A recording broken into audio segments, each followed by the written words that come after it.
What's up? Another vlog from me and Ken. We're in Hangzhou right now. We're actually going to be flying to Guangzhou. It was a 2-hour flight.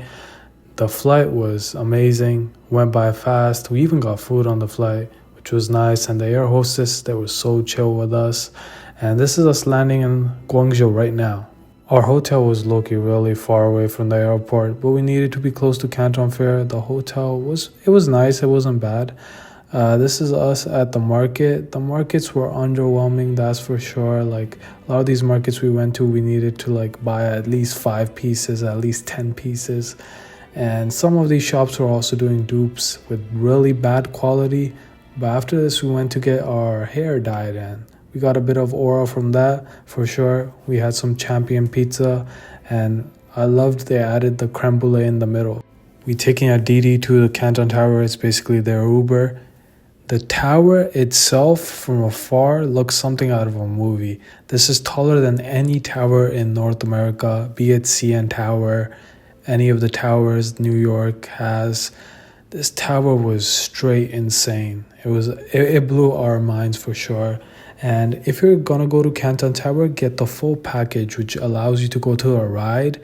It allows you, I think, to go to one of the rooms as well, and the highest observation deck, which we're gonna show you a bit later in this video.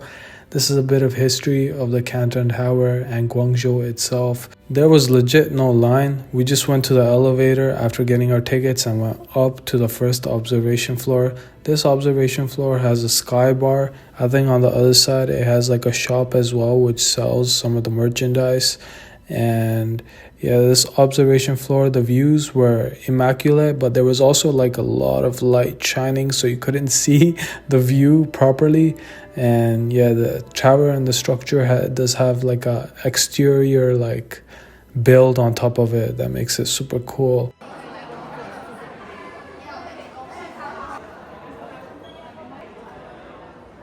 Canton Tower keeps getting better and better. Now we're going to 450 meters. This is where their bubble tram is. Their bubble tram is basically a ride that's around the tower. It goes, at one point, this was the highest ride in the world, but it got taken over by another ride, which is in the same building on the left. Me and Ken, we came on the perfect day. There was barely any wind up here and barely any rush for any of the attractions at Canton Tower. This is the bubble tram moving. It moves really slowly, but the view inside is insane. Now I'm just gonna leave it to the footage. 快些照亮我，吹散乌云，用一抹蓝色，那就算世界满是荒芜，我们抬头就能看见月亮。在我们还是孩子的模样，追随千万人也要盛开的。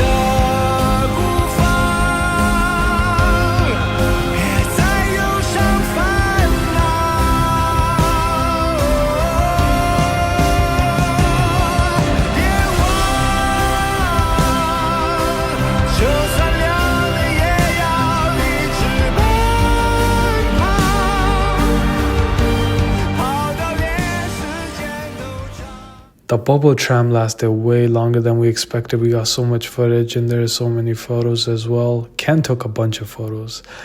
But while I was getting out, I actually, forgot about my backpack. But I got a tap on my shoulder and thanks, I got my backpack. While I was in China, I never lost anything.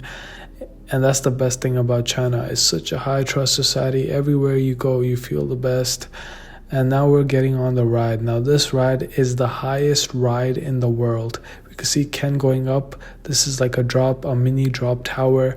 My vision is weak and I couldn't take my glasses up there, but when you go up all the way of this mini drop tower, the view is so surreal. I think you guys gotta search it up online. If you ever get a chance to go to a Canton Tower, please go on the drop tower. That's your boy Yves right there. I don't know, for some reason my community thinks I'm Chinese or something. I'm not Chinese, but yeah, I love China, that's for sure.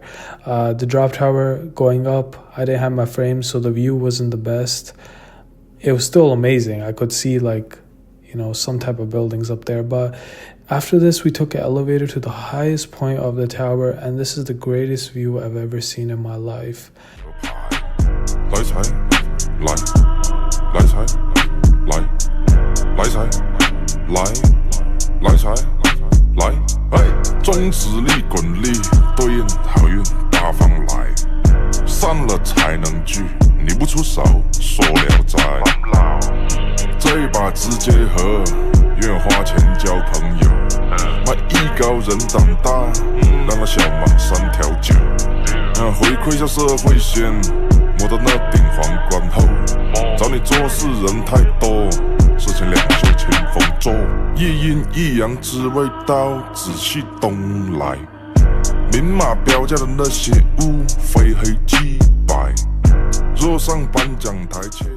To be real, me and Ken didn't even know this view existed. We didn't do our research about Canton Tower.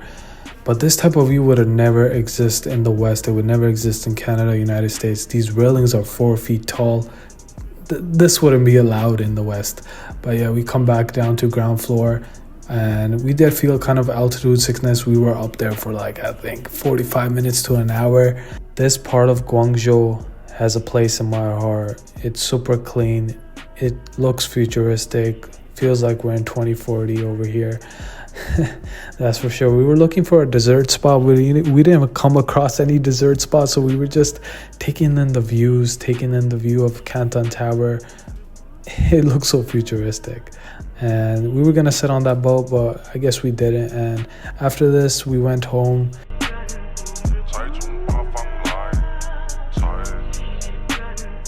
When you're moving around this much, you sleep really well. The next day, we're in one of the largest underground malls in the world. They had lots of food down here. Most of these shops down here had no price that was fixed. It felt more like a massive underground market, but there was no dupe places and it was really clean. We copped a $1 bubble tea from here. We also went to an anime shop after this. The power of anime in China is actually crazy. We went to a whole mall, which is just anime inspired, so there's a bunch of anime shops, but we're gonna end it at the most luxurious spot in China, Tim Hortons.